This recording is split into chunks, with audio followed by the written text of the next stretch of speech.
All right, we should be live, I think. I think we should be. Hey, everybody, what's up? We have got 20-year-old FTF on tonight. 2 out of the 3 guys that found it are here tonight. Got a question? Phone lines will be open 808-468-7924, 808-GOT-SWAG. If you want to talk to them, I have a question for them because it's quite the feat they got going here. We're gonna hear all about it tonight on the final night of the month-long guest appearance episodes. Chad, every night this month we've had a guest. Yes, we have. That's in October right there, man. Mm-hmm. And we lead right in November where things get crazy. November, December, insane for this show. It's always crazy. All right, here we go. Chad, you ready? Mm-hmm. Jess, you ready? Sure. Okay, here we go. In 3, 2, wait, where's my sound? 1. You wanna know how to find it. Seek it out when they hide it. You know it's in the bag when it's an easy grab. But come on, take a chance now. Go, geocache, geocache. And if you need help, we're right there in a flash. If you got a question, just call in and ask. Uncover the stash on the Geocaching Podcast. The Geocaching Podcast. Welcome, everyone. It's Wednesday. It's 8:30, which means it's once again time for the Geocaching Podcast. My name is Scott Burks. We have our co-host Short and it's in the next room. Hello. Hi. And please welcome to my virtual left, my other co-host, Chaz 427.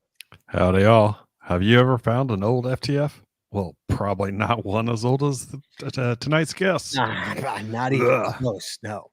Tonight's episode 789, recorded live on October 25th, 2023, is Finding a 20-Year-Old FTF. Phone lines are now open. Just give us a call, 808-468-7924. That's 808-GOT-SWAG. And for your international calls, you can call us free via the web at calmstudio.com/show/GCPC. But first, Chad. First, gotta pay those bills. Yeah, we got to talk about Patreon. Guys, it's October. You know what that means. That's when the bills come in. Costs a lot of money to make this podcast work. We can really use your help. There's 2 ways you can help us out. You go to paypal.me. That's paypal.me/the Geocaching Podcast. You make a one-time donation. Doesn't matter. Go straight to the bills. Don't care what it is. Goes to the bills. Or, Chad, you join Patreon. Patreon, you get extra audio, extra video only available to Patreon members. You get stickers and coins and pat tags and pins. You get patron-only shows. You get the end-of-the-year patron giveaway show, Chad. Patron-only giveaway show. Fan favorite? Yeah, free stuff. Yeah, I mean, my favorite too. I'm not the one getting the free stuff. I'm giving the free stuff, man. Yeah. We have some really good stuff this year too. Yeah, we do have some good stuff this year. Yeah. So you'll still have time to become a patron and get in on that patron show, that freebie show. All you literally gotta do, just show up. And you could just say, show up, wave your hand, make sure Chad sees your name, and you could leave. You still win a prize. Or you could hang out, with us, and we have some fun as we give the stuff away. But you don't even have to if you don't want to. So you got to patreon.com to join. It's patreon.com/the Geocaching Podcast. Promotional consideration paid for by the following. Tonight's show is brought to you by Cachly. Cachly is an advanced geocaching app for iOS. It features powerful online and offline features, including filtered searches, offline maps, and offline saving of caches. Cachly has hundreds of advanced features that will make your geocaching experience just that much better. Get more info at cachly.com. That's CACHLY.com. Oh my God, sorry, Scott. I'm like totally confused. And also sponsored by Logwork. Wow. No, I scrolled too far and I was like totally like, wow.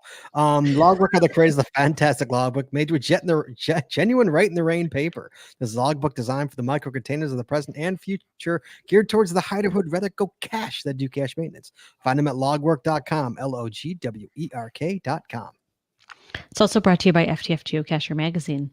FTF Geocacher is the magazine for geocachers written by geocachers. With 6 issues a year, FTF offers practical advice, hints and tips, cacher bios and milestones.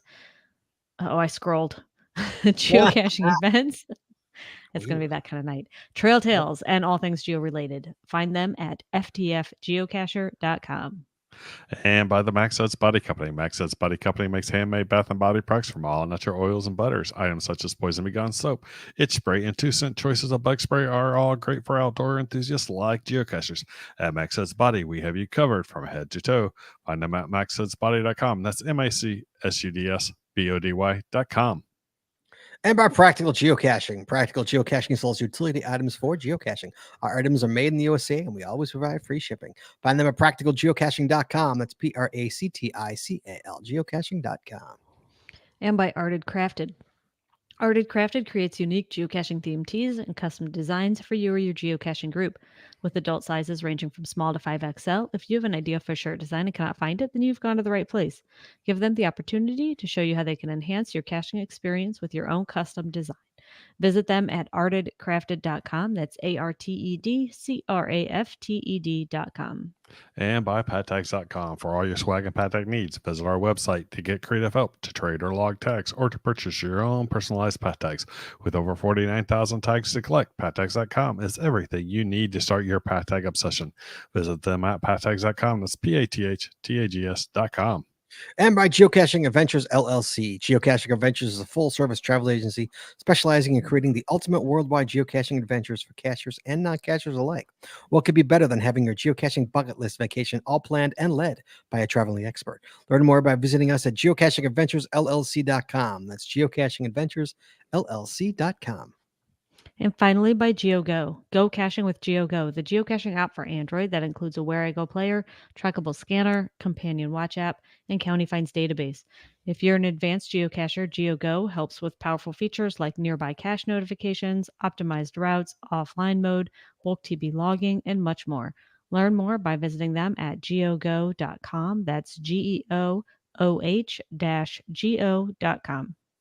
And as always, Chad, you can find links to our sponsors on our website or in our show notes. in our show notes. Yes, Chad. All right, guys. Tonight's show is a 20-year-old FTF find. But before we get to it, I know in position to hear this story. We do have some emails, though. Well, we got one. Email. I got mail. Yay! I got mail. We got one from Merlin, Yay! 1392. Chad says, GCPC gang. Chad, wouldn't it be cool if you could attend 2 mega events in 2 days? Sure. It's a possibility, It's a possibility, Chad. Yeah, GC TTO2 isn't gonna make mega. GCAC QBJ is Thursday, February 29th in Round Rock, Texas. Things are always bigger than Texas, Chad. So maybe this can get to mega status. You don't think it's gonna get there, huh?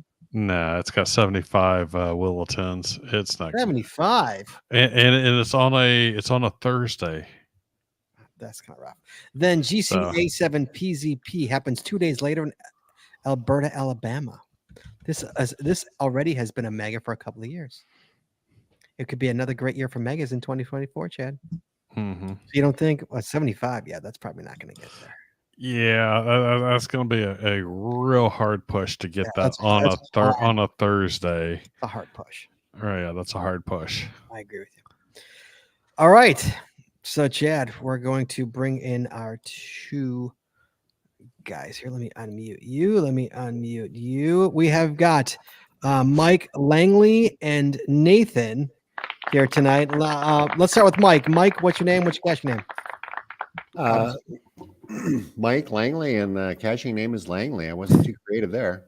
Oh, look at me. I'm Scott Burks. And then Nathan. Yeah, my name's Nathan, and following theme with Mike, my last name's Passy, and my cache name is Aesop2, and it's just Passy backwards with the 2 on it. So Nathan is no stranger to the show. You're one of the few people out of 2. You are a 2-time winner of the One Up Me contest. I would pull them out, but they're in the other room. But I do have 2 path dates to prove it. So he is a 2-time winner. How about that? Very few people can say that they are a 2-time. It's you and Romy in Canada. That's it. So well done, sir. 2 good stories. So let's get started on this. Who starts this? Where did we come up with the idea of this cache? Well, I think I'll kind of chime in here. I was up in Woodland Caribou Provincial Park back in 2016, 2017 with our other buddy, Tim, aka Heine Hunter, and we went after first to find that was 16 years old. That was called Shore Lunch with Bazooka Joe. And after getting home, it just kind of stymied my interest in something more out there. And this one hit my radar and started calculating some routes and logistics, and COVID got in the way. We're still working, things got delayed until this year. So this one, this cache is I'm gonna say it's GC. Hold on, where is the GC code? GCGGGV. Thank you, Chad. GCGGGV. It's called They Would Have Loved It. And the best part about this is that it's your traditional. Yep. It's not even a puzzle, man. It's just Yeah, I don't think they had puzzles back in the day. Well, I mean, it would be pretty old for a puzzle. Puzzles didn't really. So when was this put out? Tell us when this was put out. Looks like it was hidden July 11th of 03. So the good thing is I think the code's been out there a few times over the course of the last 20 years, keeping an eye on it. There is a fly-in fish camp on that lake, and so there's plenty of people that visit the area, but certainly no cachers. That's interesting. So let's take a step back though. So Mike, are you the one who saw this? You're the one who saw this as a as a challenge, as a goal, as something we could achieve. Yes. And you call up Nathan, you'd be like, dude, I found a 20-year-old one. So if you want a little more to the story here, I'm 62, as is my buddy Tim, Heine Hunter, and Tim was a little apprehensive about going for this. He thought, well, I don't know if I can take it on, but together we decided I think we need a young buck, and that buck was Nathan. I was more than willing to be the young buck because between Tim and Mike, I don't think I would got eaten by a bear or anything. They have so much survival knowledge and bushcraft knowledge, so it was a good pairing. If there's anyone that got eaten by a bear, you would get eaten by a bear because they have so much knowledge. That's true, but they say for bears, as long as you're faster than the slowest person, right? Yeah, you can't be the slowest guy. So, don't be. You got us beat there. Yeah, that's all you need. Okay, so Mike, you see this and you jump on it. You say, "Let's do this." We jump on it, and I'm like, Tim, this is we got a 13-year-old here before. Why not do this? And we put together a plan, looked at some satellite imagery, and calculated some distances. Used an Avenza app to GPS locate and stuff, and we pulled us all together. And Nathan was a big part to the team, because we had 4 bodies of water to cross, as well as 4 or 5 land features to walk through. Oh, really? Wow. Yeah, I think that's. Let's see. Yeah, it looks like 4 bodies of water. I guess we can get further into the actual logistics of the portages, but the land features were definitely the toughest part. We were carrying canoes and 2 packs. One was 25, one was 35, I believe, and the canoe was about 50 pounds. And we're traversing, I might be getting a little bit ahead of myself here, but we were traversing through the northern Canadian wilderness. It was about 11 miles, I think. From parking to the cache? From parking to the cache. Okay.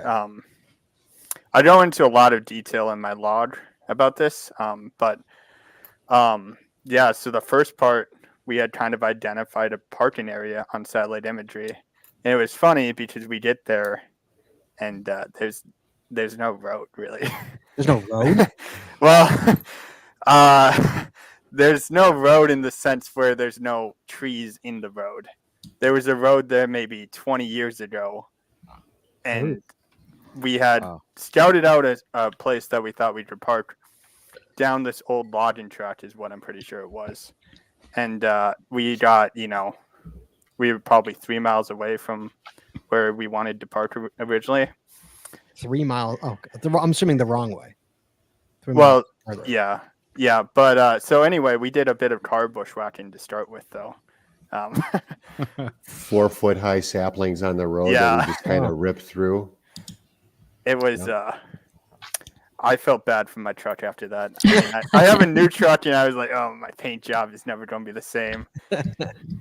And this is, I'm assuming this is Canada, correct? Yes, this is Canada. I mean, I'm looking at the map right now, and it's literally in the middle of nowhere. Yeah, I was just going to ask, like, how far is this from nearest, civilization or somewhat civilization anyway? Red Lake, Ontario is the nearest largest city, and I'm not sure the population, but I think it was a good hour and a half from there. Yeah, and this The is narrow like track roads. Yeah, so Red Lake is kind of like the last city north on that specific road. I think it's called the Kings Highway in Canada.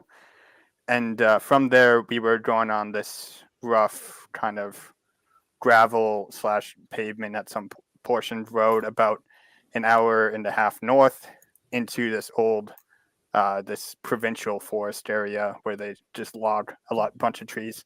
But anyway, I think the only reason why that road existed that we went north on was for logging, and then also for there are some fish camps way up there. But yeah, to give you context, this area is Red Lake, Canada is like 300 miles east of Winnipeg and 300 miles west of Thunder Bay. I think it was about in between the middle of the two. So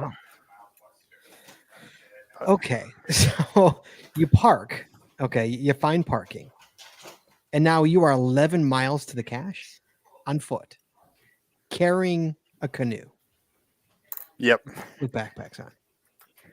We knew that we wouldn't be able to get this accomplished, in one day. So we prepared ourselves with backpacks and sleeping bags and a couple tents. So we knew we'd be spending a night in the woods. Mhm. But I'm assuming a couple nights. You've got to go back. I'm assuming. when we get to the end there, yeah, we ended up camping at the cars, but yeah, it was a late nighter.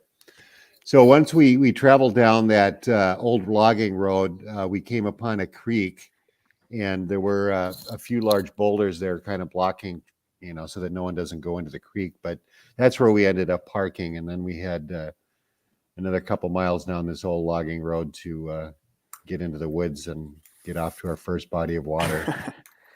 Yeah, and describing it as a road is a bit of a overstatement. I So think- a lot of those trees, what were they? 12 feet tall? Yeah, I You think were they were just like barreling alder. down through. They were them? like alder brush. I was like leading the way, and I had the canoe on my shoulders, and I was just like brute forcing my way through all the alder brush, and it was like I couldn't hear anything because of all the alder brush on the side making all the noise. Off the boat? Yeah, off the canoe, and I'd have to stop and turn around and make sure Mike and Tim were still behind me. But it was a brutal trek. So one of the very fortunate moments of the trip was that I still had satellite imagery loaded into my phone from when we were in Red Lake, so I could kind of follow where the old logging road went on my phone. So otherwise, it would have been difficult to follow that road because it was so hard to tell in a lot of places. So I was kind of like watching my phone while just being surrounded by alder brush everywhere and just brute forcing it through there. And yeah, eventually we got to a place where we turned off the old logging road onto what I didn't even realize at the time until on the way back. But this was a even older logging area where there were like 6 or a foot to 6 inch diameter trees. And that was probably some of the toughest bushwhacking we did, at least on the first portage.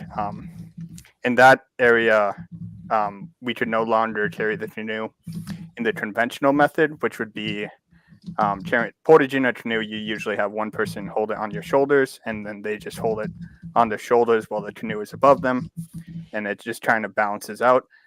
In this area, it was too thick. No one person could carry it through there. So Tim and Mike both were carrying one end of the canoe each, and then I was in front, sawing down branches and small trees because it was too thick to get through without doing that. And that continued for about a third of a mile until we got into a much older forest.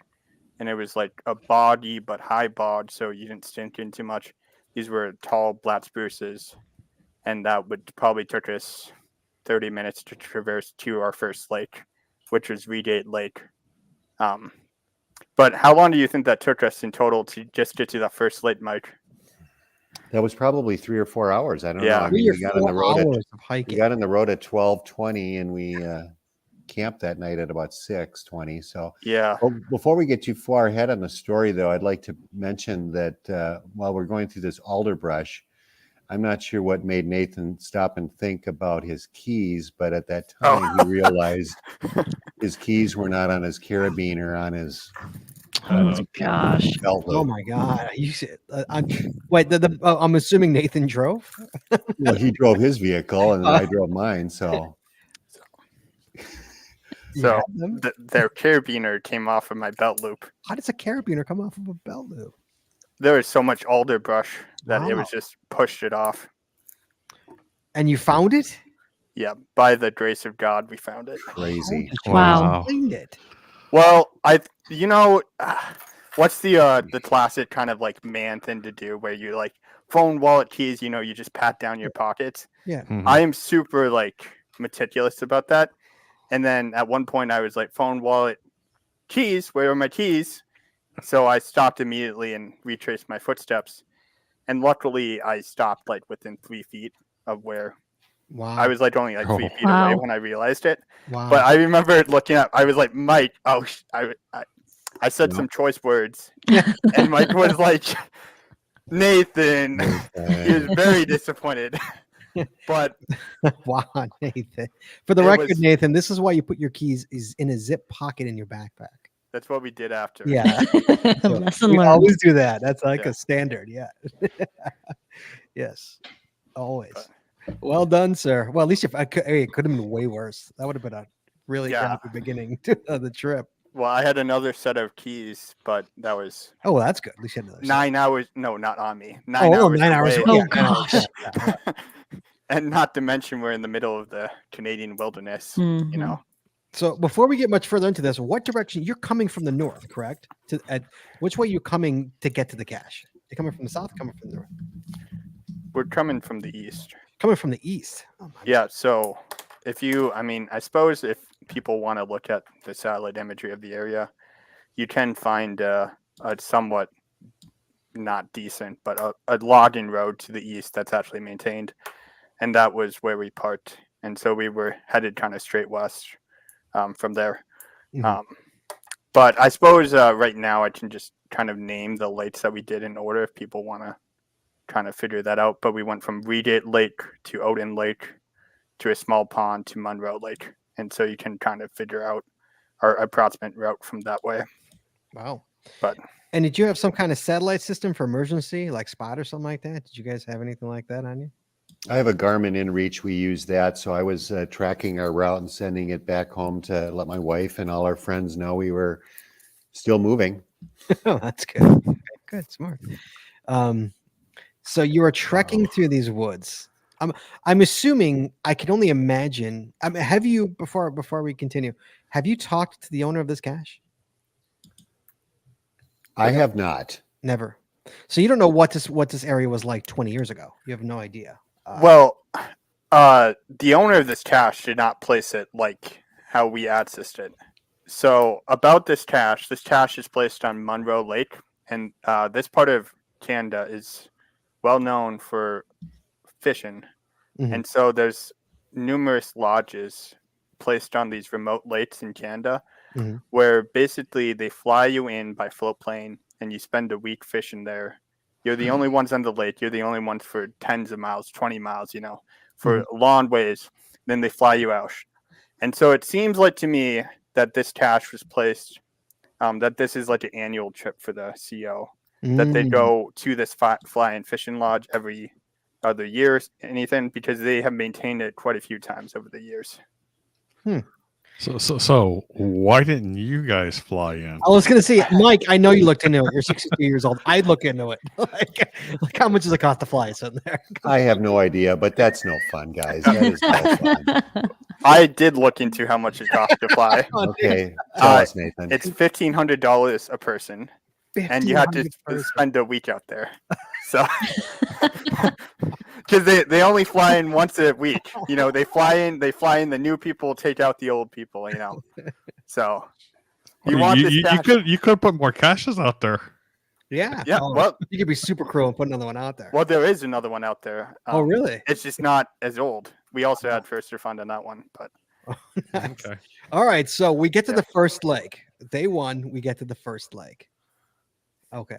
So, Gotcha. and any issues with the first lake? You just Yeah. hop in the canoe and paddle across, right? I think all the lakes were a struggle because I mean it was easy enough to get to the lake, but then most of the lakes when we came to shore, we were kind of in that boggy, mossy area, and it's not your typical. Right. Let's walk out to the shoreline, and yeah, I suppose. Yeah, I mean, actually paddling across the lake was, That was- it was the easiest part of the trip. The paddle. right. So putting in and taking out was a hard part. Yeah. I'm assuming there's Trying to no stay place- dry. Yeah. Yeah. I'm sure it's not an easy, nice little slide up and everybody just gets out and But- boat. I assume you weren't all wearing hip waders.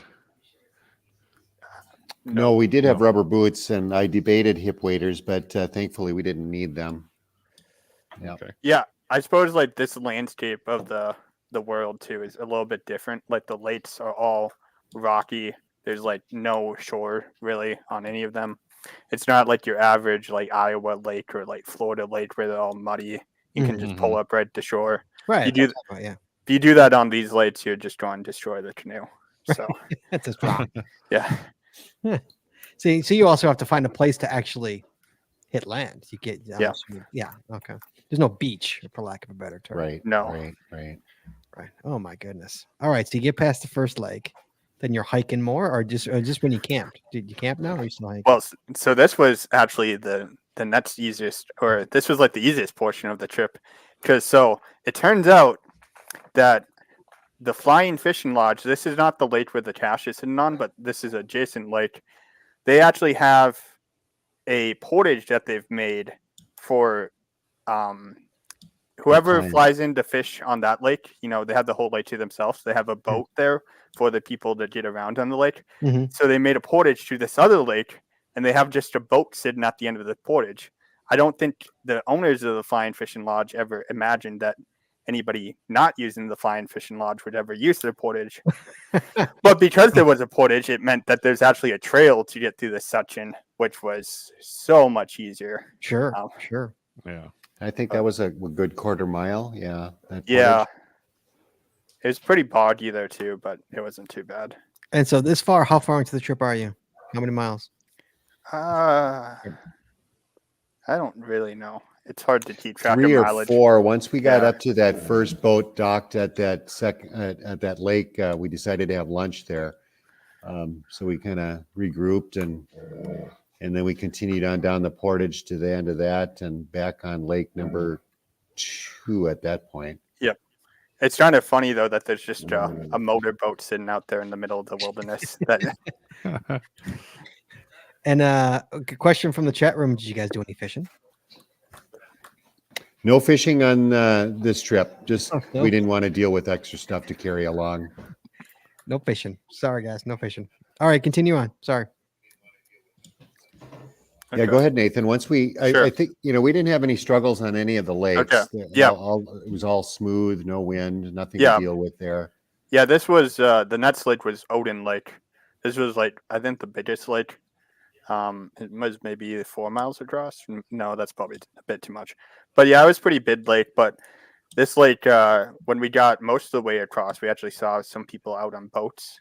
Oh, And really? it was another Flying Fishing Lodge, Mhm. and so we saw them out fishing. We were wondering if they had spotted us and what they would think. See you like, is that a canoe out there? Yeah, they were quite a ways away from us, so we're not sure. But like they would have been perplexed. Yeah. I think there was a plane that landed. Was that on the next day when we were? That was on leaving? the next day, and that was on Yeah. the lake that the old On cache is Monroe? on. Yep. Yeah. The plane was landing. Really cool. Nice. Yeah. So yeah, that section was pretty much just a paddle across the lake. And then there was a narrow section to, it's not really labeled on Google Maps. Some of those lakes aren't even labeled. Most of but- them aren't. But Right. yeah, it was a narrow section that we could barely get through with the canoe. But so we had to make sure we didn't hit any rocks. And then we got to another kind of lake. I think it was labeled the Chutini River, but wasn't really a river, so I don't really know. And then we got to our next canoe bushwhack. I don't. Maybe that's what we should call them, canoe bushwhacking. I can't imagine bushwhacking with a canoe on your shoulder. I can't even imagine that. Yeah, it was pretty rough. I mean, So Well, this I do want to say that it's slightly different. We've been into the boundary waters in northern Minnesota where it's a little more hilly and cliffy and rougher terrain. So I think we were fortunate that we didn't have to deal with that.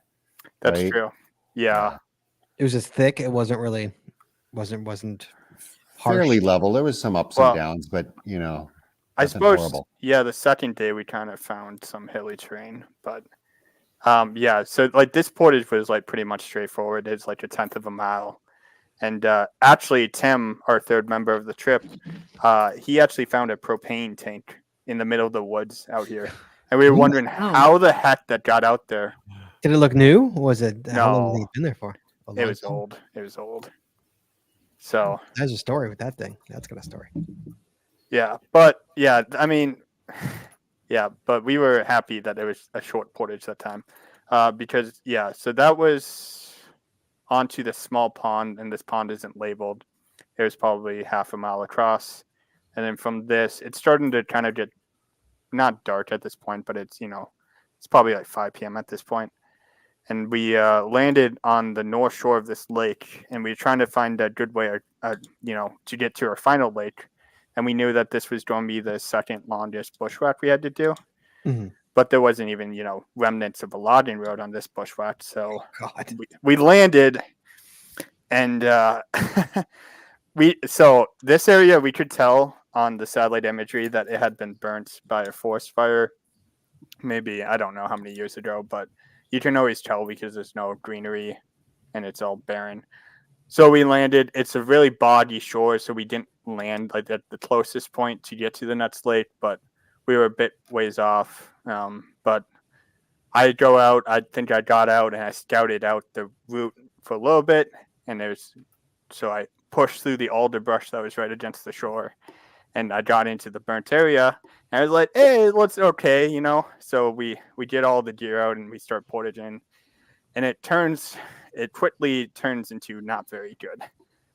There was a point where there's so many dead trees. It was like I was carrying the canoe while going through like a jungle gym. And yeah, I think at some point during this section, we actually left the canoe because it's so thick.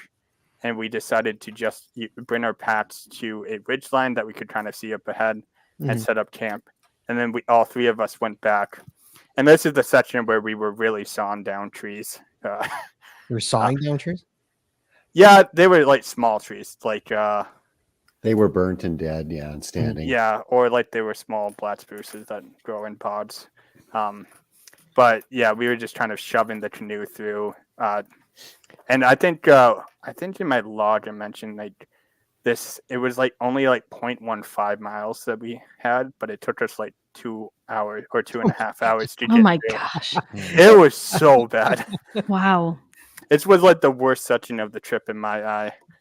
And this is like so yeah, it's kind of like this area from the small lake to the other lake on the other side was Monroe Lake, which is the lake that the cache was on. It's about 0.7 mile portage that we had to do. And the terrain was kind of like rocky outcropping with a bunch of dead trees, and then it would dip into this bog area where you sink in your shoes and stuff, and then rocky outcrop and then bog area.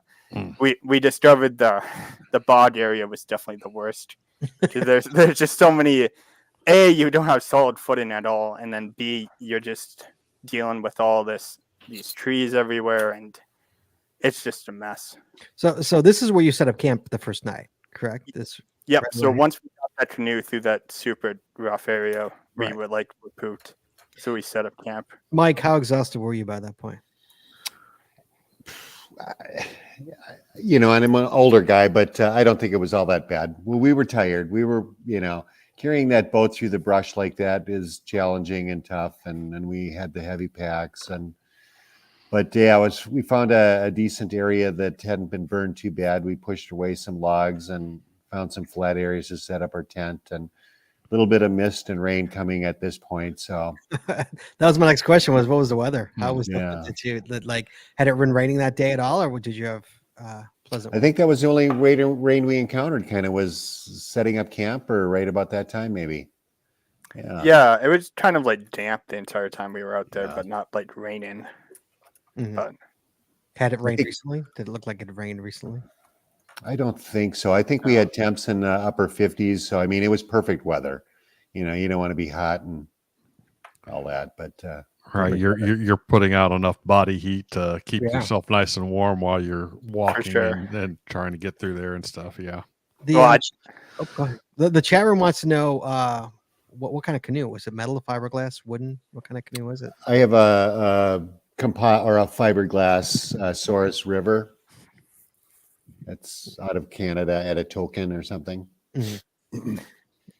that reminds me of a funny part of our trip is when we were pulling the canoe through all the brush. It was almost like we were harvesting pine needles.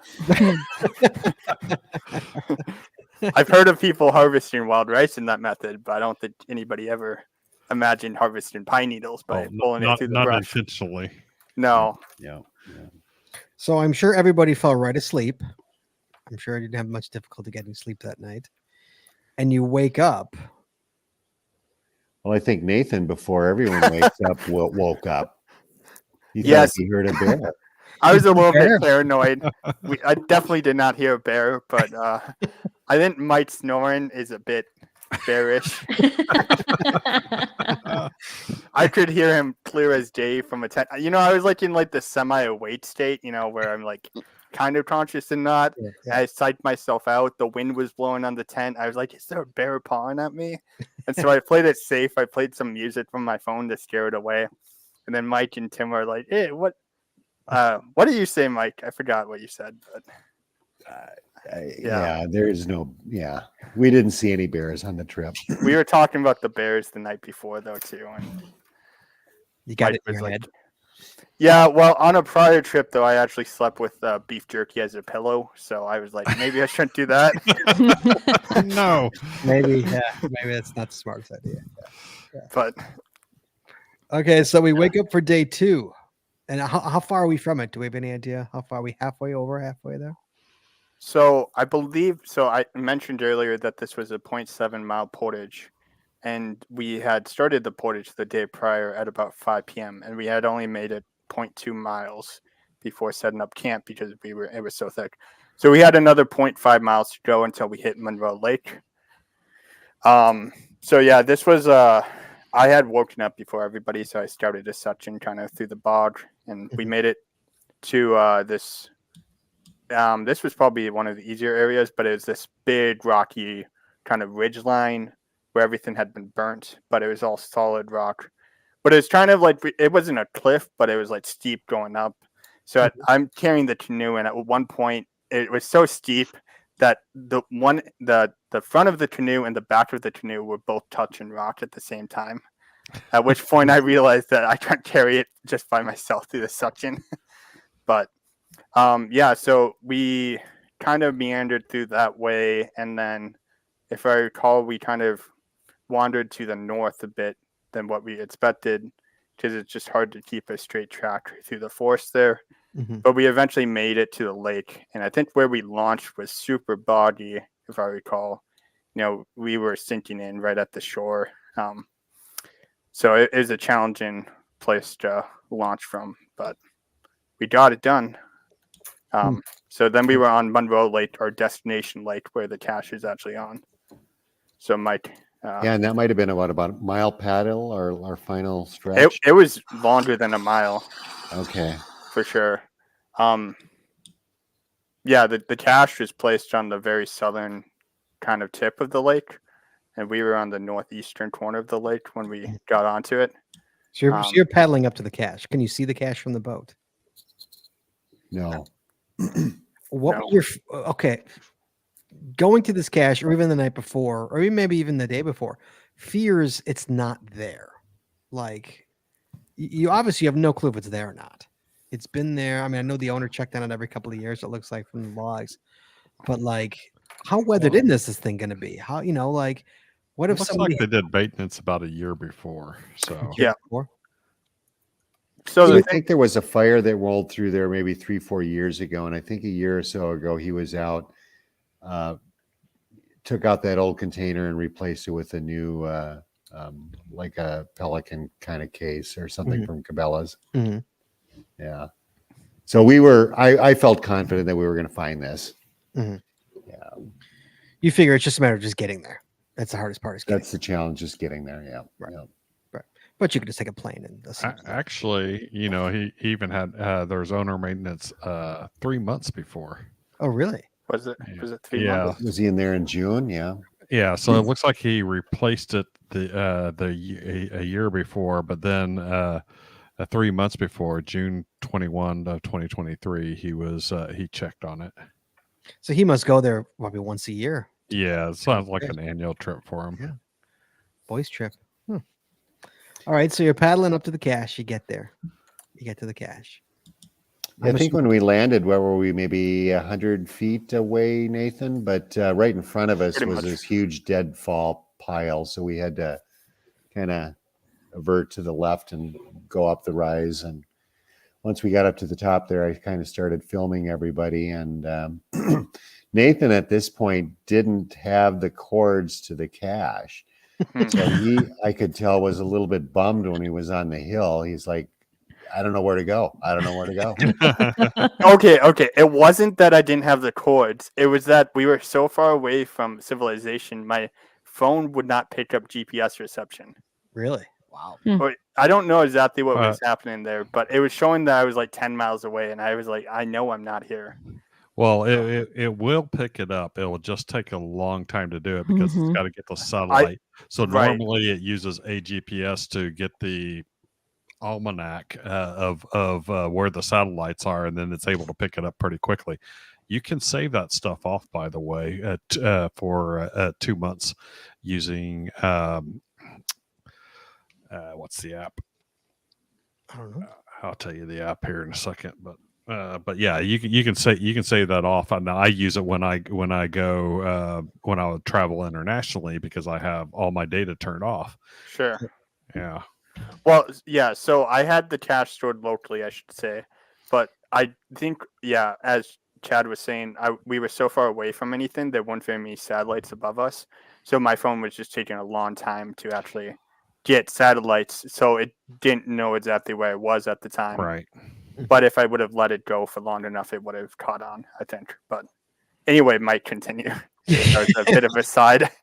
So we're at the top of the rise there, and I'm just kind of doing a little video jargon and getting everyone in the mood and setting this up. And we knew that the during his last visit, left a adult beverage on the boulder that was the beacon to the cache. So we started wandering around, and from afar we could see the can up top. There was a unopened Lablots. It had swollen because of the heat, and Yep. So Canadian. Yes. Here's the skunkiest beer of your life. I don't know why you opened it, Nathan. I did open it. I was curious. I did not dare drink it though. So you found the cache. Spotted the can, spotted the boulder, the beacon, and it was right at the base of it, and it wasn't even a challenge. It was a joy. It was fun. Well, the whole trip was the challenge. Oh, I can't imagine. And yeah. somebody brought a pen, I hope. Oh yeah. Hope. Oh yeah. Make sure somebody brought a pen. I don't think I did, but I assume Mike would. Oh, that's how this happened. Yeah. Yeah, You cut your finger, get you're there poking and your finger and nobody you do it in has a blood. pen. Exactly. It's like you need those pine needles and some blood to write your log. Wow. So one of the biggest things for me on this is, you go to all that effort to find the cache, but then when you open it up, there's these little written stories in there, and albeit those people weren't cachers and probably were muggles, so just tagging along with the but they were kind of like writing their little took a visit out here, and I was kind of surprised with that one person. What did they say? Too bad there wasn't any toilet paper. Yeah. I think a bunch of muggles come out with the CEO, and I think at one point they came out there and they ran out of toilet paper at the camp, so they boated down to the cache and were just looking for toilet paper. Wow. No TP here. No No TP on TP. that thing, huh? So you get it, you sign it, and now you got to get back. Now you got to back it. So back in the boat, crossing. Is it easier or harder on your way back?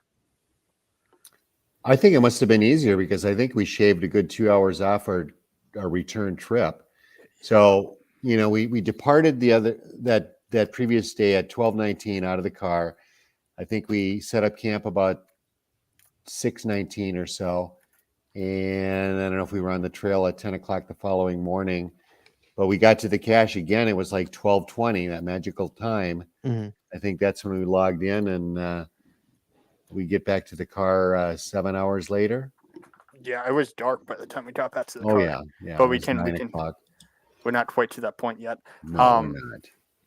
Yeah, it was I think sitting there I was like, yay, we found it. But I was like, the entire time when we were going there, I was like, oh my god, we're gonna have to do this all in reverse. Really quick, the chat room wants to know, was there a little bit of panic when you start writing in the log? Was there like a twinge of panic? We're like, oh god, no. Oh yeah. I don't want to Oh. see that. No. Okay. So would've- you were like, you freaked out, little freak out session for a second there. Missed it by 2 days. Mhm. Yeah, right. Yeah. Okay, so you're saying it only took 7 hours to get back. So you shaved off a lot of. So you didn't spend the night again in the woods. You made it back to the cars by nightfall. Yeah, it wouldn't have mattered to Tim and I. We're both retired, so there was no timeline. But I think Nathan wanted to ensure he gets back. He had a couple caches he wanted to grab, so our goal was to make it back to the vehicle that night, Mhm. regardless of time. Yeah, I was a bit concerned. I had to work the following day, so I was like, don't want to Wow. be in the middle of the Canadian wilderness where I can't even call in. You can't even Right. call and sit. And so you get in the cars, and then you said, I mean, well, you said there was another cache on that lake, right? Did you say? It was placed by the same owner, but this was placed in like 2020, I believe. That one was a bit that was just their last mason jar, if I recall correctly. So it wasn't the best container, but I suppose that was still 3 years only. It seemed nothing compared to the other ones. But So I think the backstory to that cache is what was it called? Danged walleye or something like there's that. something But about Wally. I Sorry. think the guy hit it 10 years ago, and it was kind of like a goal or something for the clients that stayed at the lodge if they wanted to go find it. Mhm. And then he decided about 3 years ago to actually make it geocaching.com public. So otherwise it had been there a while. All I'd be danged. Yes. Yeah. Hidden 6, 2022. And I think we were at this cache when we actually saw the float plane come down. Oh, Yeah. really? That's kind of cool. To pick up the people. Wow. Yeah. But So you get back to the cars, and then you got another 8-hour drive, Nathan? Is that what you were saying? well, yes, I didn't drive it that night. There's a portion that I want to talk about before we got back to the car. So okay, sure. I think we all kind of wanted to get back to the cars because we had brought these small backpacking tents, and Mike and Tim were in one, and I was in one, and like these are like tiny tents, and they were very uncomfortable. So we kind of wanted more comfortable tents because Mike and Tim had another tent in their car, and I sleep in the back of my truck with my truck topper usually. Mhm.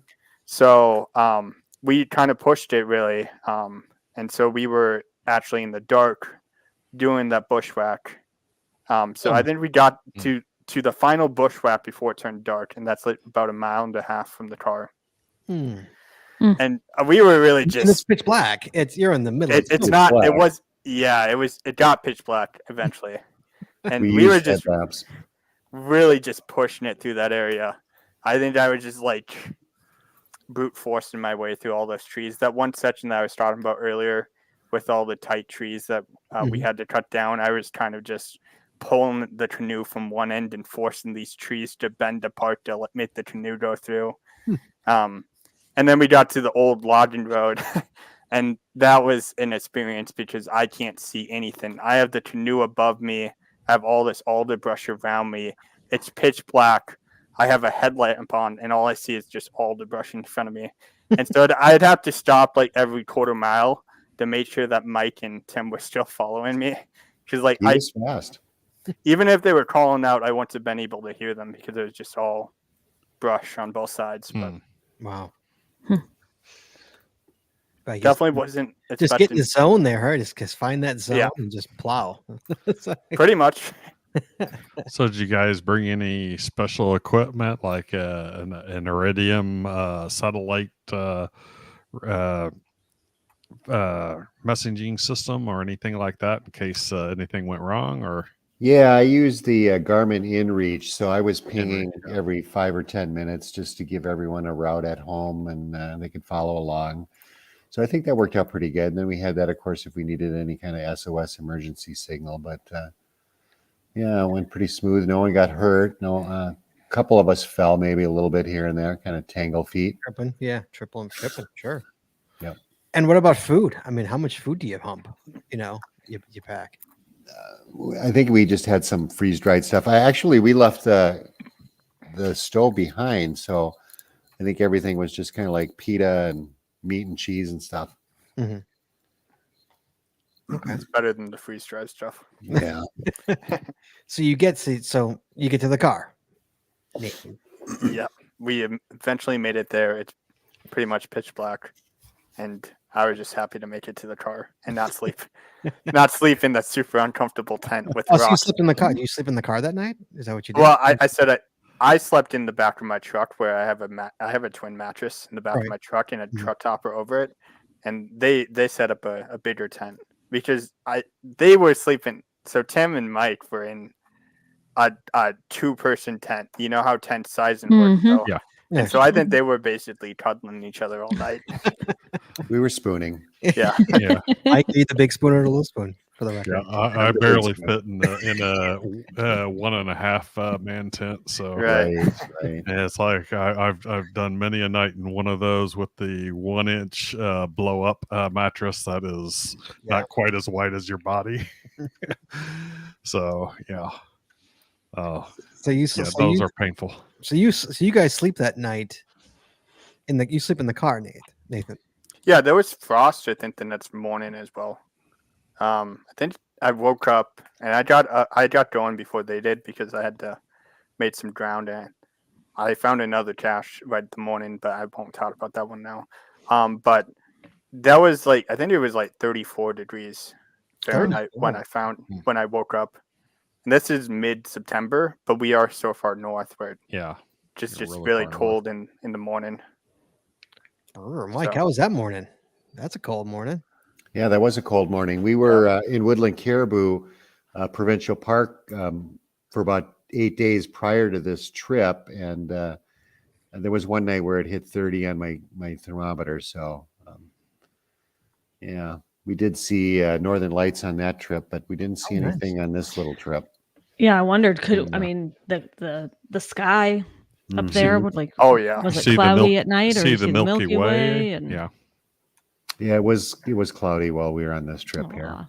Yeah, No, the one night the stars was probably the clearest I've ever seen the stars. our last night. Okay, I mean, The- you're in pitch black. I mean, yeah. No, you can see not the night when we were at the when we cars. tented. Yeah, when we tented, Okay. we looked up and I was like, "Oh, that's the Big Dipper." Okay. You know, it's like slapping you in the face. It was so bright.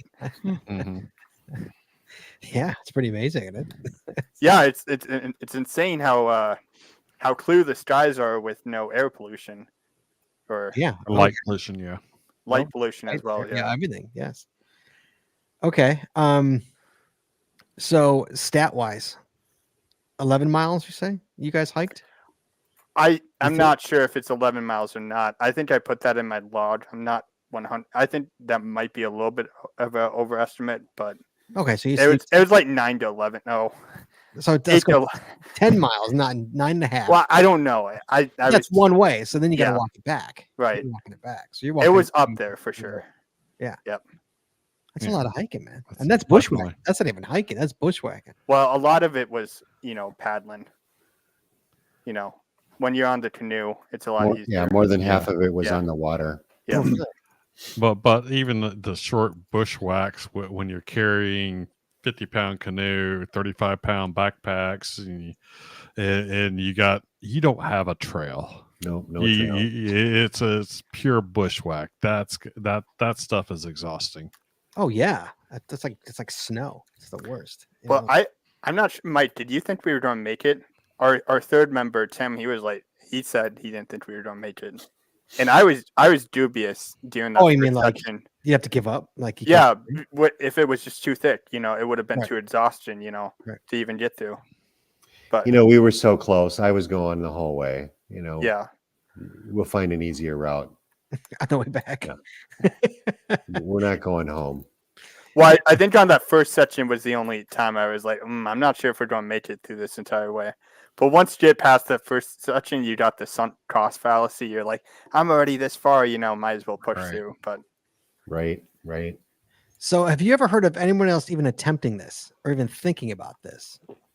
Well, I think if you look at the log on this one, there was maybe a husband and wife that went after this one. It was about 5 or 6 years old. They took their snow machines out Mhm. and they got to within a kilometer, did they say? But the snow was just too deep. So they were going to return with snowshoes, but thankfully that never happened. Wow. mhm. They got that close. Wow. Yeah, you're so close. Why wouldn't? Yeah, I don't know. Oh, God.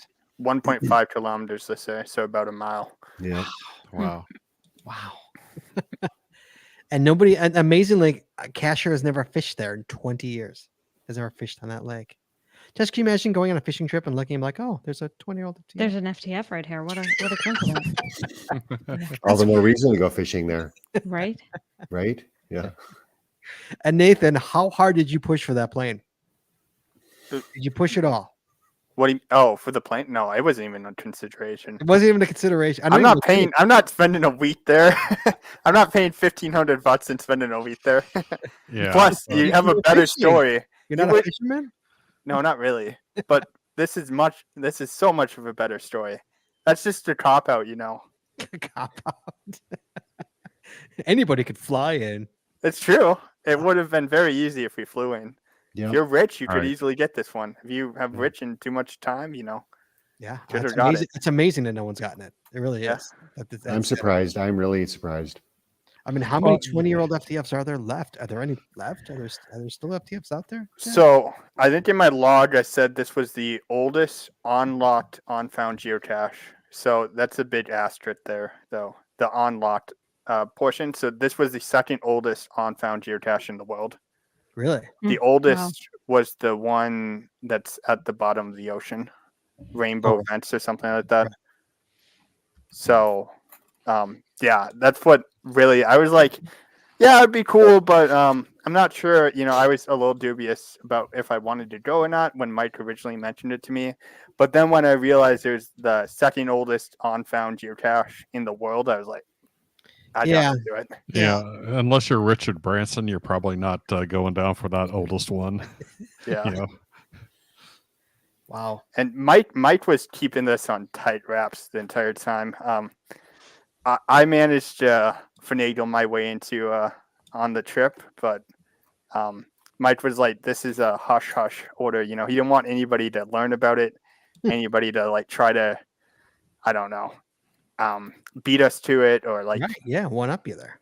I don't think Oh, if yeah. we had more than 3 people, I don't think we would have made it either, because we would have had twice the canoes to go through the brush. Right. Sure. So Yeah, the 3-person team was ideal here because if Yep. you got any more, then you need another boat, and you know, then everyone's carrying a boat.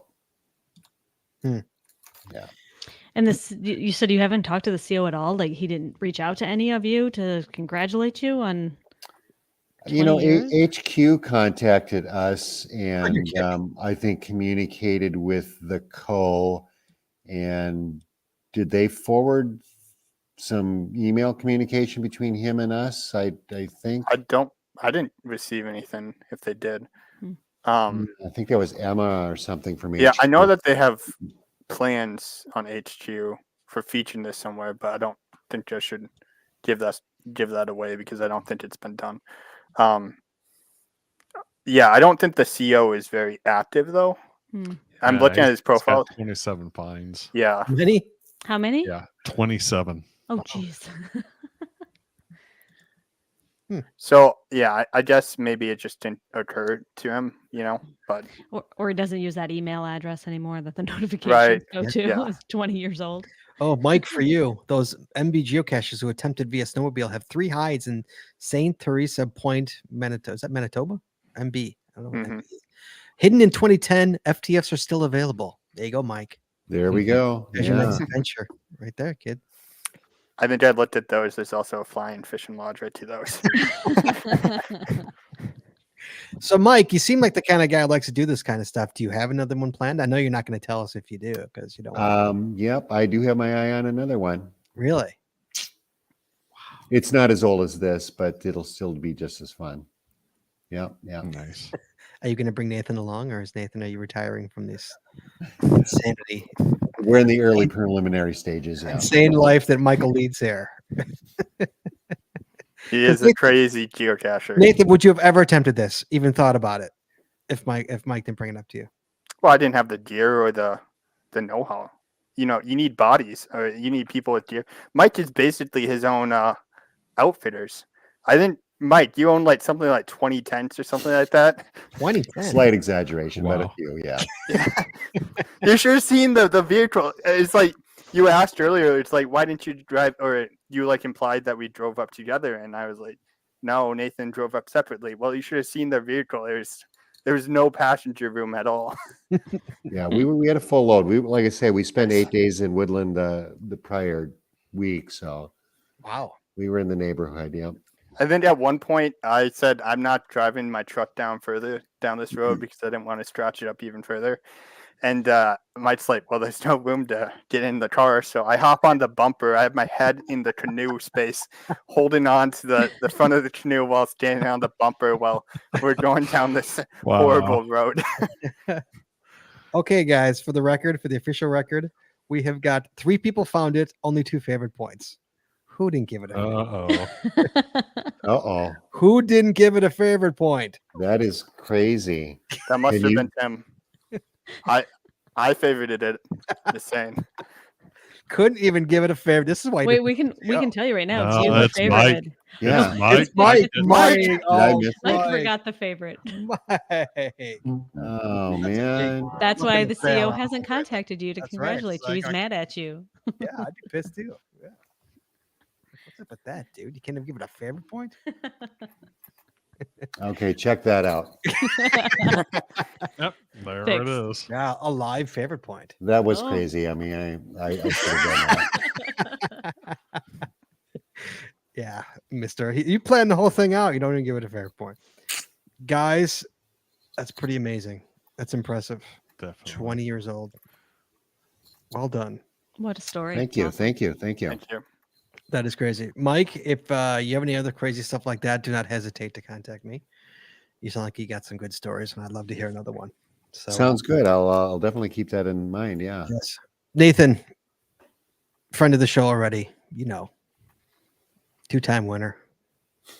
Well done, sir. Yeah, I'm not sure if Mike knows, but I shared our voyage into the Boundary Waters. Oh my for God, that was Mike virtual with you on that one earlier. too? Mike, Yeah, wow. Mike is like he's the godfather of like the geocaching trips.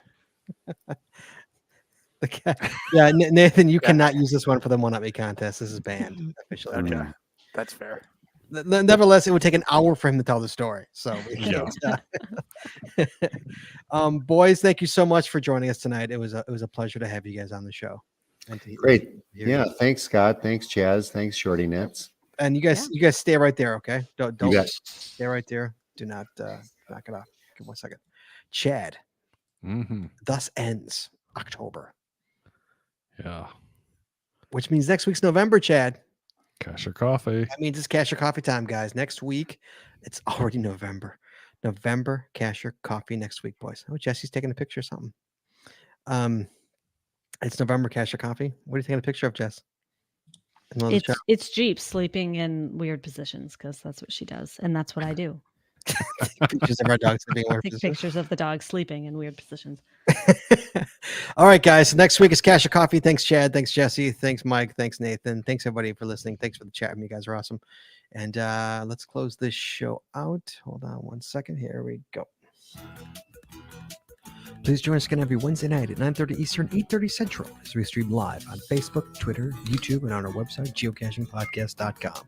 The archive video versions of our podcasts are available on our website or on our YouTube channel, and the audio versions are available wherever you find your favorite podcast. If you like the show, please head on over to Apple Podcasts and rate, review, and subscribe. We really appreciate it, and it really helps the show when you do. If you prefer to watch the show, make sure you click that subscribe or get notified buttons to know exactly when we go live. And hey, if you haven't already, please consider becoming a patron of our show.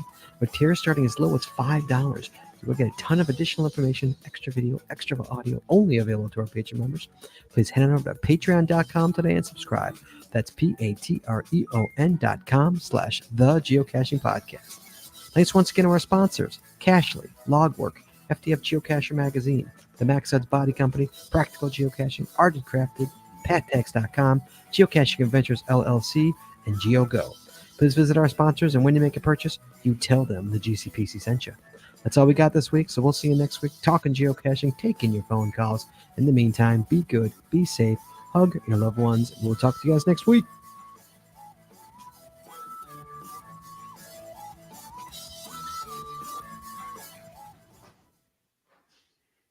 And we're clear. All right, thanks everybody for watching. We appreciate it, and we'll see you guys next week. Bye-bye. All right.